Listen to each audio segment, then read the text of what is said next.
Hey friends, welcome back to the podcast.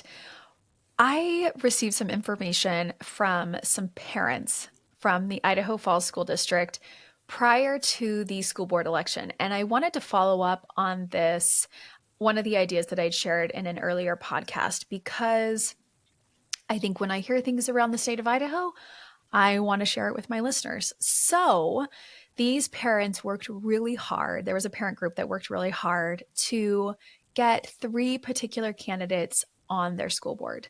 And in the end, when the elections came through, they got two out of three of their candidates on the school board, which is great. It's so commendable. One of the parents in this group shared screenshots with me about the final voter tally. And for the one candidate who did not get elected to be on the school board, they lost by one vote. And I think that that can feel totally heartbreaking to lose by one vote and think, oh, if one or two more people had turned out, it might have turned out differently. But also, it just goes, it's an example for all of us that one vote in a local election really makes a difference. Your vote, my vote matters when we're talking about local elections. And I just think that that's such a great story that captures that here in the state of Idaho for us. The other thing that I wanted to share was that this last week, I was able to attend the Idaho School Boards Association annual convention. I was there as the president of Idaho PTA. We had an exhibit table and we were able to interact with school board members and superintendents from around the state, sharing Idaho PTA's mission, some of the integrations that have happened over these last couple of months, things that are coming up, and that parent groups are really important in our districts. Regardless of if they're a PTA, PTO, or booster, we really want to come together and share our voices. And the school board members were great. I would say a majority of them were very responsive to wanting to be aware of what was going on with parents and sharing valuable information with their schools, with their parents, and with their patrons.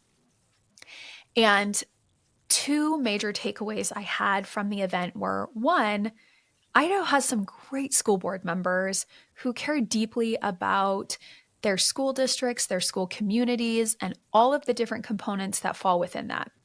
And not only that, but they work to stay current on what's going on for their school district and using data and using surveys and interacting with their entire school community. And we see the benefit that those school districts receive because they do that. Also, it was evident to me that some school districts are not school boards, excuse me, some school board members are not clued in on what's going on with their parents or with their school community. And I think that that's such a disservice for the entire school community in that area. I will say that, yes, there is something to be said for our school board members. These people are volunteering. They don't get paid for this. And so it does take a lot of time. And in our rural communities, there are only so many people who can serve in these capacities. And I think that there's, just for me, I feel gratitude for people who are willing to serve. Having said that, with that service comes a level of responsibility. And I also don't think that some of our school board members around the state are really embracing or understanding what that responsibility is to their school community, to the district employees, to the students within the schools, to the parents, and also to the patrons. I just don't think that they are really embracing that responsibility. And that's unfortunate because it's a major disservice to the entire school community. So, one of the things that I want to do is encourage you to reach out to your school board member, whether that be via email or like going to a school board meeting and introducing yourself somehow. Let yourself be known to your school board member because they need to know that we, as parents and patrons, hold them accountable for the choices that they're making for our school districts. And they need to know that they're accountable to the parents and patrons, and also district employees for the choices that they make. Okay, so the thing that I really am focusing on today for the podcast is, excuse me, I've had a little bit of a virus. The thing that I'm focusing on today is a research paper that I found a couple of weeks ago that was published in 2020.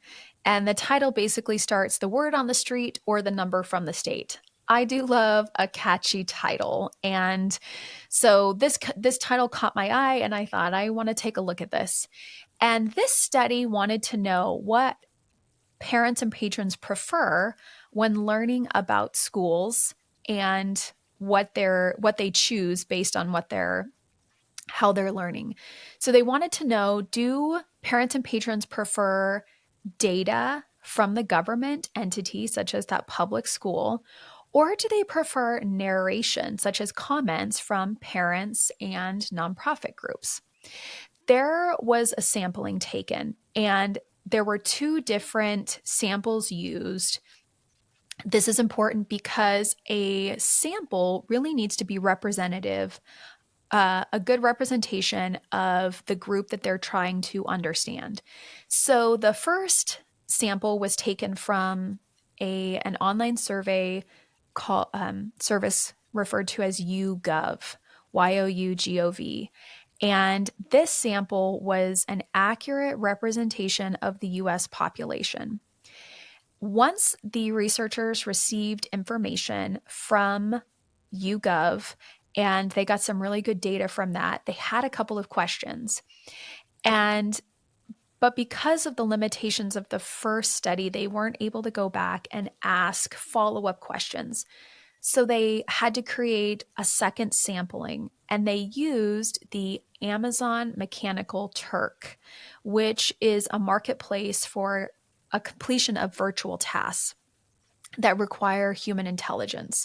So Mechanical Turk, or MTurk in the research world, that's what it's referred to as, is a service that gives businesses and researchers access to diverse, on-demand, scalable a workforce, or we would call them like a sampling of people that will complete a specific task in a convenient amount of time. And so this MTurk sampling was not as representative of the US population as was the first sample. Now, this is important because if a sampling is totally off, then that means the survey is off and it really dilutes the findings. I would say that based on what I read, this sampling did not dilute the findings, but rather it does give some limitations to what they found. And that is those types of information that is really valuable when looking at a research article, to understand the limitations of that research article and what it's really showing us and how we can understand that information. So one of the reasons this research was significant was because the way that we receive information over the past 2 decades has changed dramatically. I think about the early 2000s, I was in college, and Facebook was only available to college students. I had to use my college email to be able to access Facebook. And now we have a plethora of social media and engagement that people are interacting with online, to not just information that we're receiving from government entities or businesses, but also the exchange that individuals have in regards to information and how that information is shared. So the reason one of the components of this survey was that, hey, we don't have current information based in the time period in which we live on how people prefer to receive information and then make choices based on the information that they have. So I was just thinking, even in like just the different social media things that are available, platforms that are available out there, I was thinking about Nextdoor and the role that Nextdoor plays in just a community sharing information. Now, I'm not on Nextdoor looking at that like on a regular basis ever. When I moved to the community that I live in now, yeah, I was on Nextdoor initially, and then I saw the pluses and negatives, and I just chose not to engage on that platform. But I know a lot of people are on that platform and they share information about it. And it's not just what's happening in your neighborhood, like, hey, be on the lookout for this, or hey, I just found this missing dog. They're also sharing information about what's happening in their community. There are online services, and one of my favorites is Idaho Ed News, which is a nonprofit news source that shares all things education in the state of Idaho. My favorite part of Idaho Ed News, besides I think they write great stories, is when you're on their website, one of the top bars is called data. And you can go there, and there's a section called Idaho Trends School Data, and allows the user to compare different schools around the state, how much money is spent per student, how much um, the different scores for testing, and how much money, like percentage wise, is coming from local, state, and federal. I actually use that information that they have there on a research paper I wrote for one of my classes. And it's really valuable data. If you have not accessed that, I really encourage you to do that, because it can help you see and understand your school from a particular lens. And then it can allow you to compare schools, whatever schools that you want to compare around Idaho. So it's great. Now, there are limitations to this study that we're talking about. One is that it's not an absolute. That's really important to note. And that it was the way in which they shared the data, two numerical data sets, two narrative comments. That's what they're making the comparison to. So, what did they find? This is always the findings in the discussion are some of my favorite parts of the research. So, what they found were that parents and patrons do have a preference when it comes to source and style of receiving information. So, the source refers to the who the information is coming from. And I'm sure you can guess that parents and patrons they prefer the source being other parents and nonprofit groups over government entities. That's the source they prefer it from. That makes sense to me because I see myself in that as well. I prefer hearing from other parents about what's happening for our schools, about our schools, and also nonprofit groups. I mean, as is evident with Idaho Ed News, which is a nonprofit news organization, I love hearing from them about what's happening because they work to be as unbiased as possible, share the information. The style also mattered to the recipients. And the style is how the information is shared. This is the data versus the narrative. And the survey participants preferred the narrative. They prefer comments. Now, this makes sense to me as we move into the discussion, because what's important, the relevance here is that how Americans respond to different styles, topics, and sources. So for me personally, when I'm thinking about the source and the style, I often go to what I'm following online and how those people online are impacting choices I make. So, for example, I follow an influencer online. She does some great Disney stuff, and she also shares the things that she's buying and why she is using them, and then she links it in for me. So she is a woman about my age, and she is buying things for her kids, and she's buying things for her home and for herself. And so she's like giving this review on these different products, and then she's linking it for me. So yeah, she is making a commission here, but she's really transparent about that too, so it doesn't bother me. But what I realize is that, yeah, I prefer her suggestions over just going to Amazon and finding something random. So to me, that indicates the source. Then the style, like when I am so Amazon is such a relevant company. When I'm looking at that, I look at the reviews to determine if I'm going to buy it or not. And I think what's important to know is been studies done before that negative comments actually have a greater impact than positive comments. I mean, we see this all around. I remember being a junior in high school. I was in an English class, and my teacher was telling me that there used to be a good news newspaper, and it went out of business because people prefer to read about negative and bad things, which I just think, oh, that's kind of unfortunate. But wouldn't it be great to just read about unbiased things that are both positive and negative? So in this particular study, what they did was they had a high positive, a moderate negative, a low negative. And or I guess I could say high negative, like a highly negative comment.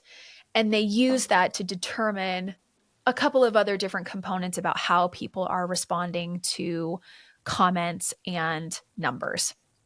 So the study's contribution, it's noted that it does matter how parents and patrons shape their opinions of local schools in response to seeing parent comments and official ratings.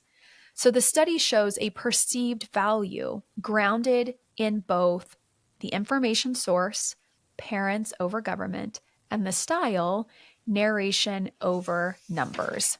Now, again, there is a caution here because the study should not be interpreted. They make this very clear in the paper. The study should not be interpreted as a definite comparison of the effects of parent comments and government ratings as parents' comments as the victors. Because the fact is, the way the data is formatted impacts outcomes.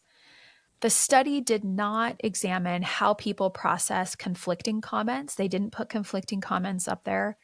And it only showed two comments. So they only showed two numbers and two comments. They didn't show two numbers and 100 comments, because what if there were two numbers and 100 comments? Would that impact how people use those two pieces of data to try to interpret the comments? Like, would people just be so overwhelmed with the comments that they just referred back to the two data sets? So I think that that's like a major limit. That was basically one of the limitations of the study. But it does, but there is still, regardless of those cautions and the limitations, there's still things that we find about this that are applicable, that are really important for us as people within a school community to understand. Now, one of the things that I loved was that they gave suggestions for public institutions. So that would be, our school district is a public institution. The Department of Education, that's a public institution.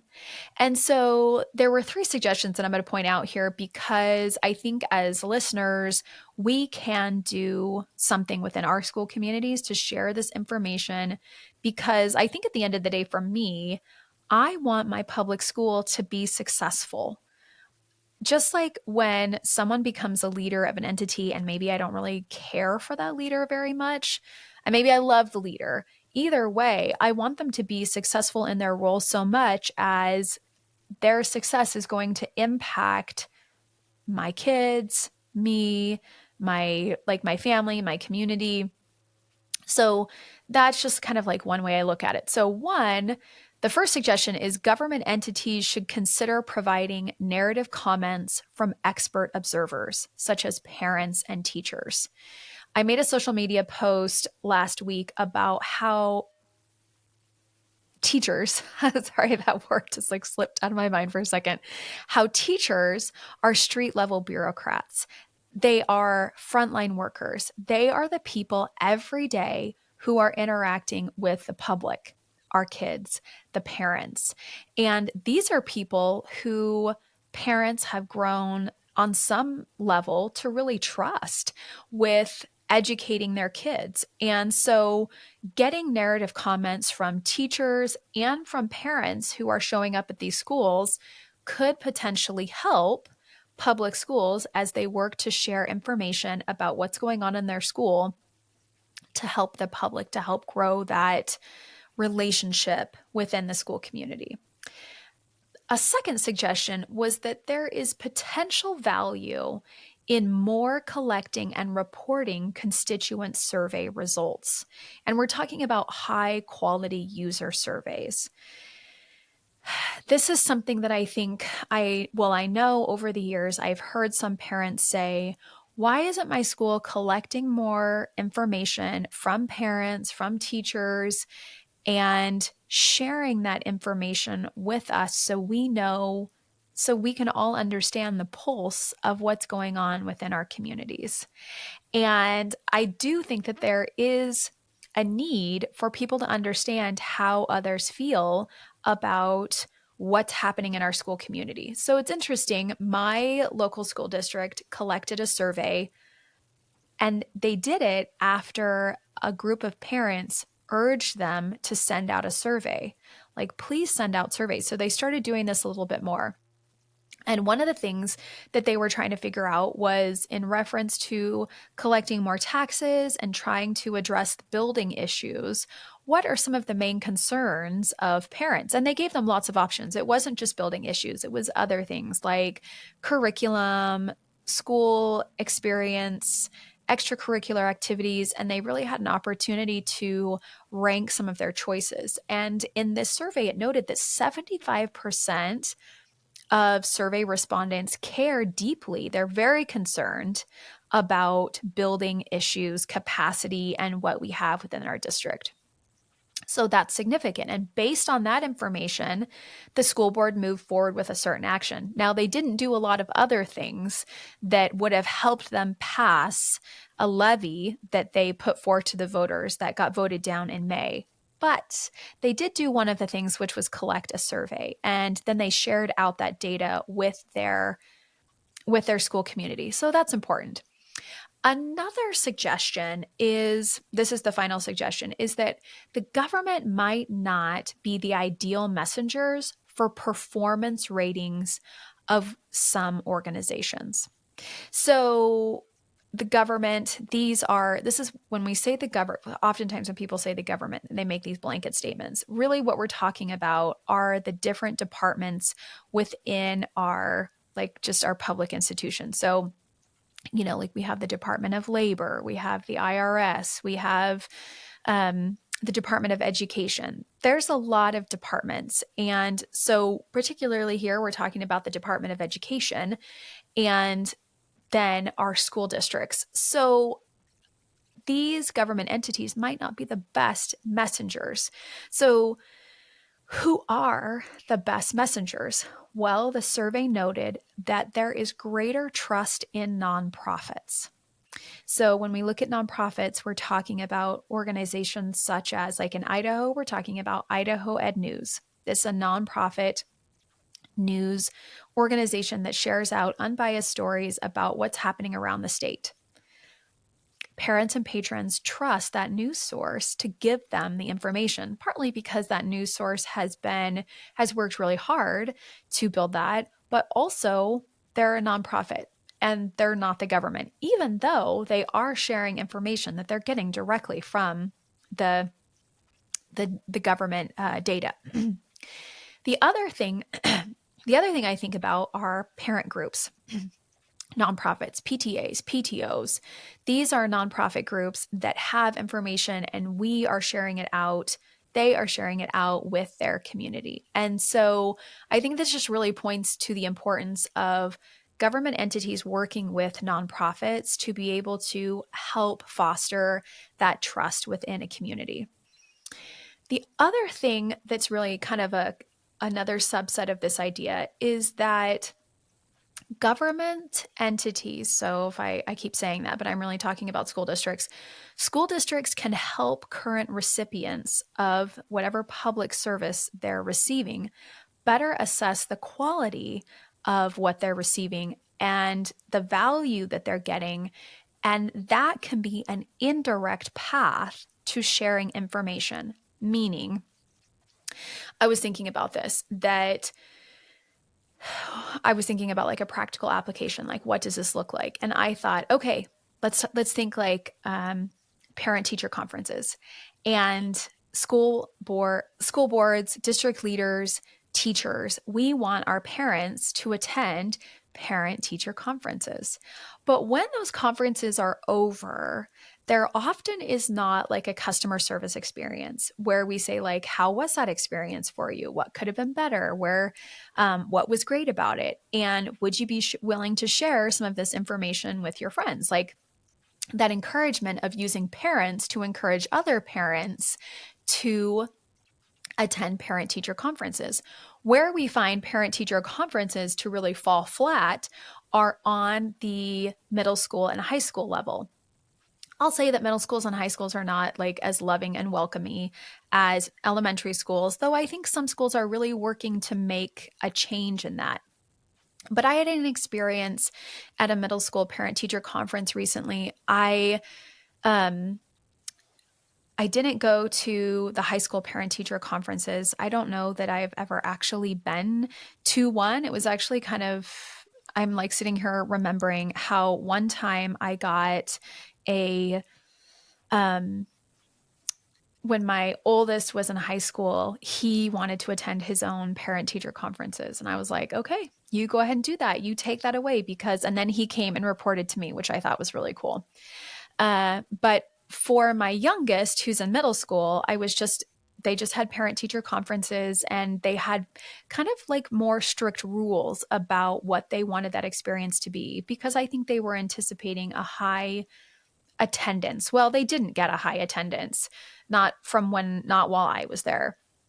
I don't know what happened at later parts of the day, but for the 2 hours that I was there, they didn't have a super high attendance level. Okay, anyways, the point being that while I was there, I had really good interactions with the teachers, and we had some really great conversations about trying to understand what was happening for my daughter in their classrooms, because she was like the way that she was performing in some classes was really high. And then in other classes, she wasn't having that same kind of experience. And so here I am as the parent trying to figure out like what's happening in this class that's contributing to her high level experience that's not happening in another class, and really kind of trying to look at it like a scientist, not taking it personally. And it was a great conversation that I had just with a myriad of teachers, very productive. And one of the teachers that I had gone there to learn from had said, hey, let's have a really good conversation during parent teacher conference. So we didn't have to schedule it a different time. So we're having the conversation. I'm noticing that there's no one behind me in line. And so we just kind of allow this conversation to continue flowing. Well, one of the vice principals comes in and she cuts the conversation off, and she really makes it so that I end up feeling kind of shamed for being this parent who was there. And the conversation ended quickly. Now, she could have done a myriad of other things. She could have come in and found and integrated herself in a way that like approached the conversation with more curiosity and understanding. But what is valuable about this experience was that after that, I went and talked to a few of my friends. And I let them know that, hey, I had a great time at parent teacher conference. I had a great time talking with different teachers and asking them, but I didn't have a good experience with this vice principal. And so that's the piece that I think is really important when we're talking about government entities and understanding the performance ratings, that when we are interacting with school administrators, parents, we want to make sure when those parents are coming in and having those interactions with school administrators and parents, our administrators, they need those to be as positive as possible, because those parents are tools for sharing out information. And we want, like, government entities, school districts, they need to do the best job that they can in being good messengers and interacting with the people who are sharing out information, who are then going to have a great impact on how other parents and patrons feel about the school. And so I was just thinking about how, gosh, when we have parents come in for a parent teacher conference at a middle school, how great it would be if our school leaders were more intentional about using those parents as an indirect path for sharing good information, if it's good. I mean, I'm not saying don't make up information. If it's not good, it's not good. But using them as a way to share information so that we can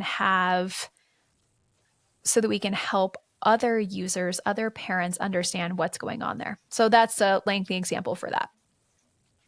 So this is the study. Now, the thing that I loved was that they gave a potential for a new study. Basically, they said, hey, we didn't look at the frequency, like when info is released, how often it's released, and where it's released.